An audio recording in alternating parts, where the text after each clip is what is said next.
Hello, everybody. Hi, I'm Fede Alverez, and I'd like to welcome you to our podcast, Gritty Reboot. And I'm Meredith Amador. Our podcast is basically about films that we love that have a reboot that we think is either gritty or not so much, and we criticize or throw praise on it, or we talk about films that we have loved from previous decades that Deserve a reboot. Yeah, in sore need of a gritty reboot. Yeah. Today, that's not necessarily what we're going to be doing. We're going to be talking about a movie that does have a reboot that we actually like, so there will be not a ton of criticism today. That movie is Sam Raimi's The Evil Dead. No, it was the woods themselves. They're alive, Ashley.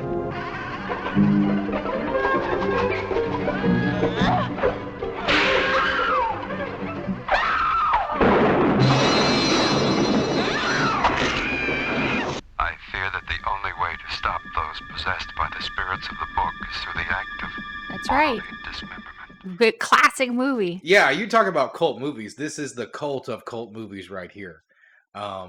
This is the original Video Nasty. If anybody know what a Video Nasty was, those were, and it's showing my age here.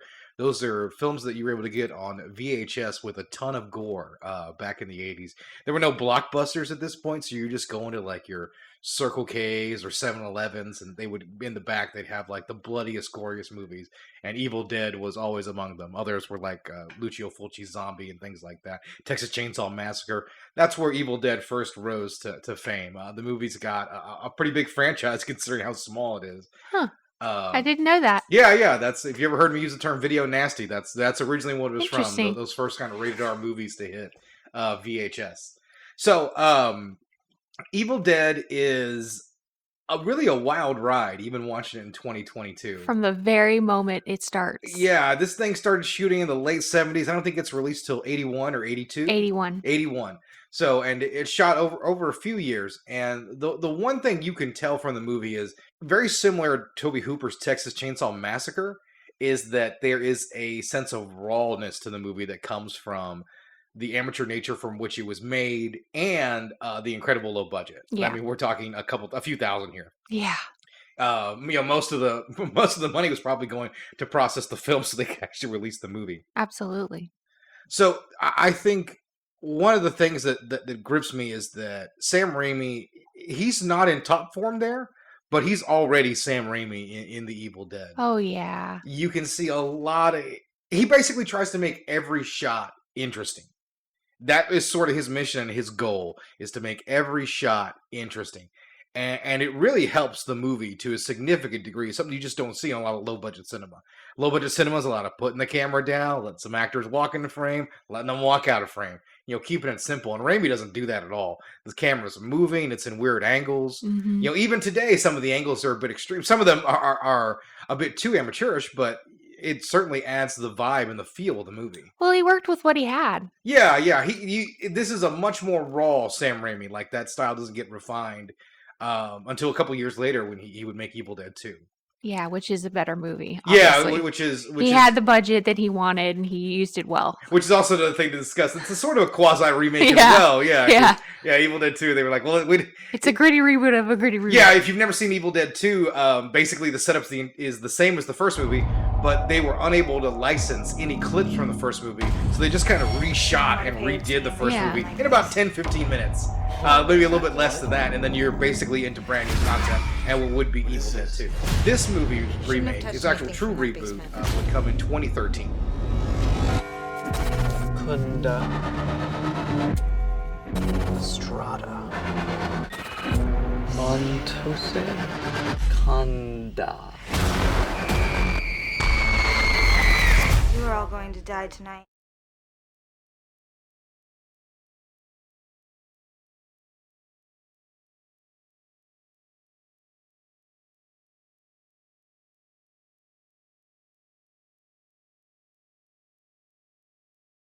Yeah, I believe so. Yeah, it would come in 2013. And this actually, unlike a lot of reboots at this time, this one had the full blessing of Sam Rami, Rob Tapert, and Bruce Campbell. They all serve as producers on the film. And if memory serves me, they were all incredibly pleased with the result. Yeah, And- I would have been too. Yeah, and we are too. We are too. Because when we talk about gritty reboots, it's almost sort of a joke between us. But I think the one thing that this reboot from Evil Dead has is everything we'd look for in a gritty reboot. Yeah, it's interesting because the first Evil Dead is gritty already. It's a gritty movie. It's dirty. It's nasty. There's a lot of blood and gore. Yeah. The second movie, the reboot from 2013, is about the same. It's very gory and gritty. It serves well as a gritty reboot to a gritty movie. Yeah, and that's the thing. It is. I know some people have argued if it's a reboot or a sequel, because a spoiler for a near 9-year-old film. Bruce Campbell has a cameo at the very end, which sort of ties it into the rest of the franchise, I suppose. But there is nothing else that ties it into the franchise as a sequel. So I would say it does lean a little bit more into the reboot territory. But the thing I find fascinating about this movie is that all of the Evil Dead films have a different tone. Mm-hmm. The first movie is a very gritty, low-budget film that is a very serious a very serious horror movie. Yeah, it is. They try to be very serious. But because of the low budget and Sam Raimi's manic directing style, it takes on a level of camp that they had never really anticipated. And most people find Evil Dead hilarious due to its bad acting and other choices in the movie. It's got camp. Very much camp. The movie is a ton of fun. You really can watch this with a lot of buddies. It's a really fun movie in that respect. For its age, too. Yeah. And its budget. But however, the original vision was something that's a little bit darker. I told you this last night when we were watching it, is one of the reasons Evil Dead caught on, besides being a video nasty. It even getting that status is all thanks to one Mr. Stephen King. Stephen King happened to catch this movie, I think, at the Michigan Film Festival. That I might have to check a source on. But anyway, he saw the movie and was blown away by it. Gave it a great quote and a blurb, good review. It was on the poster for years and on the VHS cover for a long time. You know, Stephen King really loved the movie, championed it, and that's how we got it today. But the reason he did this is if you divorce it from all of that camp factor, it is a very dark horror film about a man having to fight the people he loves to stay alive and try to stay sane against this unspeakable, unstoppable, unfathomable evil. Just one dude in a cabin. Yes. And the second film is very much more of a slapstick comedy while it has elements of horror. And when we move into Army of Darkness, the third film in the series, we're almost in a historical comedy horror, more comedy than horror. But I mean, it's almost like a fantasy film. It's almost more like a Ray Harryhausen picture than a Ray Harryhausen picture mixed with a little bit of Evil Dead than it is in tone to the first movie. Yeah, he divorces himself a little bit from the horror aspect. Yeah, the thing about the reboot from 2013 is it is a tonal match for what the first film is supposed to be. A dark movie about trying to stop unstoppable demonic forces or trying to survive them. It is very much in the tone of that. And they're dealing with serious issues, too. The main character, Mia, she's an addict. You know, all her friends are gathered together because they're trying to get her clean. She's got, a night of sober. Yeah. She's one day sober. Yes, that's exactly what it is. She's working her way to sobriety. It gives you a little bit more of a reason than a rawness. Yeah, well, most of these movies don't really have a reason. You know, if you go back to 80s films, it's just like, hey, we're going on vacation. Yeah. You know, we're going to go to a cabin. Yeah, that's pretty much it. You don't really need any setup. And truth be told, I mean, those are still great movies. Another one we might cover later on, The Hills Have Eyes. Like, the setup for that one is we're going on vacation. They take a shortcut through the desert, and then they get ambushed by mutant psychopaths. And this movie, the original film is just the same thing. Just going to go to the cabin for a weekend. This movie does a great job in being a reboot because by 2013, horror audiences are a little bit more sophisticated. They expect a little bit more. You have to have a reason for people to be there. You have to have a reason why people don't freak out when one of their friends is like, I saw a demon in the woods. And her being an addict who would lie and say anything so she can go and get more drugs, as a screenwriting perspective, is a fantastic reason to ignore somebody. It works to go to a really cabin well. in the middle of the woods. Yeah, it works really well. It's a great reason for them not to believe her when crazy shit starts going down. And it works really well. The movie is elevated by Jane Levy's performance. Who does fantastic work as a drug addict, as a deadite, and then someone who has to save the entire world at the end of the movie. She really is great. the movie has, I want to say, a nice fleshing out of one of the things that is a big part of the series, the Necronomicon. And we only see the franchise like 4 pages. They show us over and over again. Right. Yeah, 4 or 5 pages. This movie sort of elaborates a lot more on the Necronomicon Ex Mortis and gives us like the steps to like a demonic possession. Now, some people could say that's part of the reboot where they added to it, but at no point does Rami say like, okay, it can only happen this way. Yeah. He gives a kind of a recipe. Exactly, about how you're going to create a deadite and how those things are going to work. Yeah, exactly. Yeah, I think one of the other aspects I really like and how this is a movie that picks up from the original film is from the second movie on, the deadites take on a much more cartoonish monster appearance. From like, how you have like, Ed from the second movie, he has the big lips and he sucks up that girl's hair. He's an over-exaggerated monster. And they continue with that in Army of Darkness as well. And even later on to the TV show, which we're not even going to discuss today. But this reboot goes back to that original style of the deadites are just people who are mutilating themselves. Yeah. Because that's what the first film has. That really the other sequels don't, is the deadites mutilate themselves almost for the sheer fun of it, to torture the people who are still around.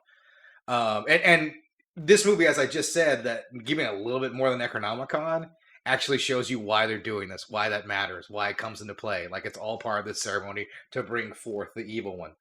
It's, I mean, it certainly does. And they follow the steps in the movie too. Yeah, they very much do.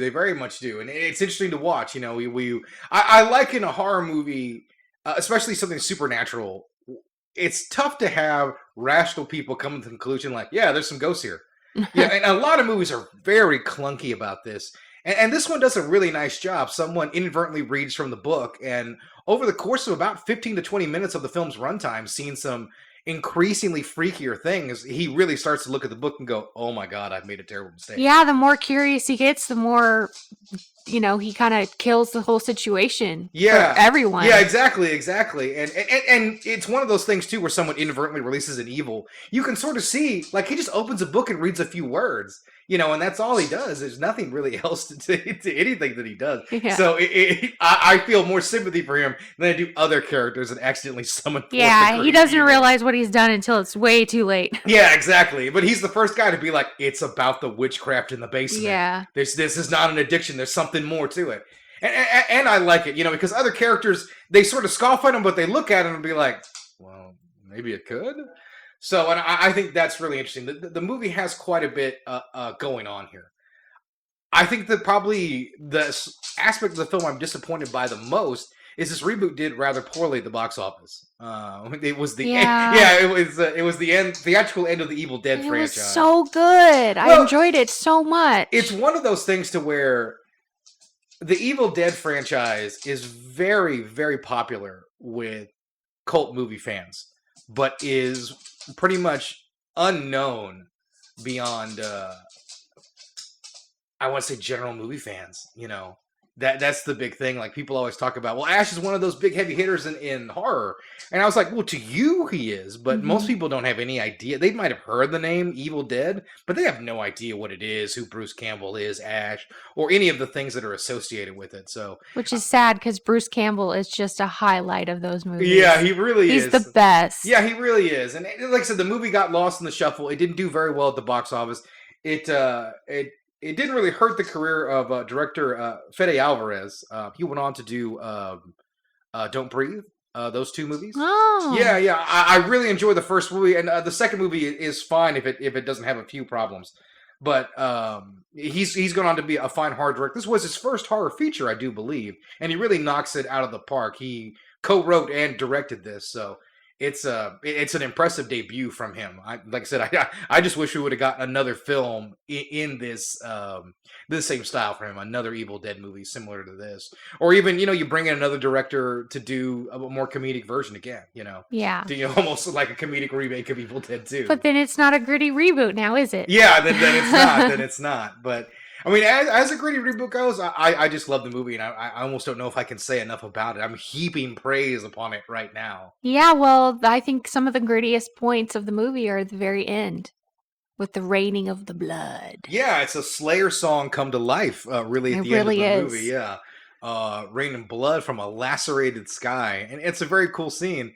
It comes down. It's incredibly well shot. Great cinematography, really, on that A lot of whole gore. yeah, on that whole final sequence. By the way, if you are watching on a substandard internet connection, the raining blood scene will be just dancing pixels to you. So go out and get yourself the Blu-ray of the movie, or make sure you have a pristine internet connection to watch this thing, Yeah. because that's the only downside of it. But I mean, if you love the first movie, I can't imagine you not really liking this movie. It's so strong, and it gives you a lot of what that first film really had to offer. Like I said, my strongest recommendation to checking that one out. Yeah. Absolutely. Yeah, it's just so perfect as far as a gritty reboot's concerned. And it's why we chose it for our first movie here to talk about, is because it's a great example of what our show is about. It's taking a movie. It's what we want to do is we want to take a movie and we want to look at it and see what we can improve on it. Because sometimes, some movies need a gritty reboot. This one happened to have one, and it was perfect. Yes, exactly.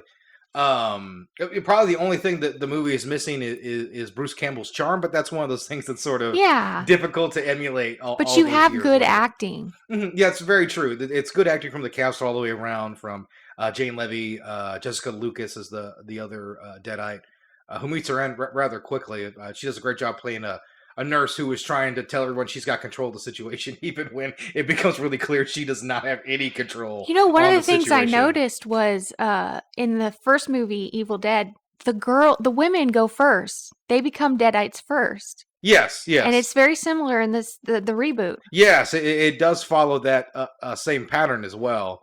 One of the more controversial aspects of the original film is the tree rape. Yeah, and they include that in the They reboot. do include it, but it's a part of the ritual now. Like there's a picture that shows like that's how the demon enters the person who is the vessel to bring forth everything. And I mean, it's just one of those. I mean, there's another tree. There's a lighter version of a tree rape in Evil Dead 2 as well. But that's done a little bit more comedically, not quite as straight up graphic as what's in the original film. And this movie isn't particularly graphic about that sequence, but it is very clear what's happening as well. And I think that's a good example because of where these two films differ. In the original film, it's a chaotic sequence, and it's a malevolent force just attacking Ash's sister in the woods.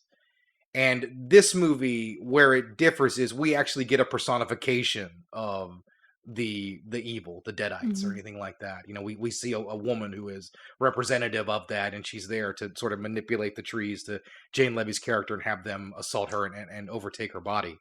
And that's one of the few things that's a little different. The Deadites get a face. They technically get a face in the second movie too, but it's just an evil tree. So this movie gives us like an actual bad guy to root against. So I think that's another good decision that they made that I certainly really appreciate. Is there anything bad that you see of the gritty reboot? Is there anything bad that I see in this film? That's a good question. I think it's a bit of a slow start after our dynamite opening sequence. Yeah. Because the original film, I mean, they sort of find the cabin and they're off in Raimi craziness in about 5 minutes. This film has a lot more setup it has to do. We have to talk about the brother who's abandoned his sister. And back up all these things. I thought the exposition on that was pretty weak. Yeah. Well, most movies have to have a scene where you sit down and talk and explain like who we are and how that happens. And it's tough to find necessarily clever ways to do that. On the positive side, it's really a nitpick because most of the character work is incredibly well done. So those things pay off. Yeah. Like him abandoning her is something that comes back in later on, why she's distrustful of him. Those things help make a big difference. At least in my opinion. Like I said, it does slow things down, but they do pay off. And that's my main gripe is when you take the time to show me something or to tell me something early in the movie, it doesn't have any bearing on the runtime or anything that really occurs in the film. I sort of wonder, why I was there. And in a motion picture, every moment is precious and priceless. Mm-hmm. You're only going to get 90 minutes or maybe 2.5 hours if you're James Cameron. But for the most part, you're going to get 90 minutes, to tell your story and to say everything you want to about your characters. So you have to plan that very carefully what you want to do in that situation. And the movie was a bit clunky, but those things did pay off. And that's the real positive takeaway. There's a little bit of fat on the movie, but that's about it. Is there any moment that you thought didn't work? That's what I was trying to think about. I really enjoyed the movie from the very beginning. I've seen it several times now, and it gets better with every viewing. But I do agree that the exposition on the brother and stuff was a little clunky. But like you said, it did pay off, so it wasn't for naught. It was not wasted. Yeah, and I think that's sort of the big thing about it. It all comes back into play, and that's what makes it great. I guess in closing, this is why we don't get reboots that are this spot on or gritty, because it did poorly at the box office. Yeah. Most movies tend to stick pretty close, especially in this era. There were a lot of horror remakes, around this time. Friday the 13th got a reboot. Nightmare on Elm Street got a reboot. And those films weren't anywhere near as creative as this one, even if they did sort of stick close to formula. With Friday the 13th, that's fine. With Nightmare on Elm Street, you kind of can't have the formula without Robert Englund. Right. Which, that Evil Dead has a little bit of that problem as well, like we just talked about with Bruce Campbell. But they were still able to find ways to get around that, to find characters that are likable. And I do know the plan was that this film been successful, they were going to do a movie with an older Bruce Campbell and Jane Levy. Wouldn't that have been great? Yeah, I know. But now, once again, this could be Sam Rami talking at a Comic-Con sort of thing and trying to get the fans all riled up. Yeah. Oh yeah, we would have done this. It'd been great. Made $100 million. But we didn't get that because, like I said, this movie was such a failure at the box office. That's one of those things I think really could have worked, and would have been nice. But now, because of the film's poor status, it's sort of the odd man out in the Evil Dead franchise. I know there were some fans that were up in arms, and it's one of the things we'll deal with here on Gritty Reboot. No matter how well done your remake is, there's always going to be people who are like, it should never have been remade. Yeah, because there's super fans. Yeah, and it doesn't really matter the movie. I mean, I always thought it was the case till I ran into an older film goer, loved movies, and he thought like the remake of The Thing was a travesty because he loves the original film. Yeah. And I mean, well, like that's gonna happen. Yeah, and I remember. I remember when I was in college, I was writing a paper on The Thing. I was using that as an example, and I told someone I needed the original movie, and he's like, "Okay, I got it for you." And he gave me the movie from '82, and I was like, "No, I need the original film, not the remake." He was like, "There's one before the '80s." Like it was some sort of sin that any movie would be made in the '50s. I at the moment in time, I don't know when the original film was released. But it is one of those things. No matter what the movie is, there's always going to be those diehards out there for it. This wasn't. I don't think it's bad, but I do know a lot of the fan base was a bit split on it. And I'm pretty sure you could go on like the Evil Dead subreddit right now, and there's nobody talking about this remake. No. Everyone's talking about Bruce Campbell stuff, and which is fine. Of course, at this current moment, there is the latest installment of the franchise. A video game, and I was very disappointed that Jane Levy and anybody from that movie do not show up in that game. It's all things from the classic original franchise. Even Army of Darkness, they have some of the knights and the kings and stuff from. Jeez. Yeah, they have. So they include those guys, but they don't include Jane Levy. They have the characters from the TV show and everything like that. Oh man! But those characters, they get a lot of praise and stuff like that. It's just one of those things. Hollywood is cruel and unfair. Sometimes a really good movie just bombs and nobody remembers it years later. Mm-hmm. And this is one of those movies. So if you haven't seen Evil Dead, and you stumble on this podcast, I don't know how you did it unless you know us personally. If you've seen Evil Dead and you never bothered to check out the remake because it didn't do well and you heard it wasn't as good, I urge you to go out there and find a copy any way you can. Steal your movies. I don't care. It doesn't hurt me. Trust me, the movie execs are still gonna be able to buy all the yachts they want, even if you pirate a film. So yeah, go out there, find yourself a copy of Evil Dead 2013 and enjoy yourself for 90 minutes of straight horror action. Yeah, absolutely. Yeah, Sam Rami will be proud, and I think you'll be pretty pleased too. Blood and gore and everything that you'd always want. Yeah, so that is our discussion today about Evil Dead. We're going to try to do this once a week. Yep. I say that naively now, as we don't record again for like a month. But next week we're going to try to do one of my favorite films, which also has a reboot that we'll talk about. This reboot is one that I don't like anywhere near as much as I like Evil Dead, and that's RoboCop. Yeah. So Verhoeven madness. And trust me, we're not just going to talk about 80s movies that have reboots. We'll try to branch out a little bit more. These are just two movies that I happen to love. Evil Dead is one of my favorite movies, and RoboCop is probably my favorite like science fiction film. It's like I said, Dr. Evil Wally. Dead movie is a good movie to discuss how we want to do this podcast and how it laid out, and for you guys to understand what we're trying to do here. Mm-hmm. All right, guys. Well, that's it. Just a quick in and out episode. We wanted to get a little bit of introduction here. So I'm Pedro signing off. And I'm Meredith. All right, guys. Bye.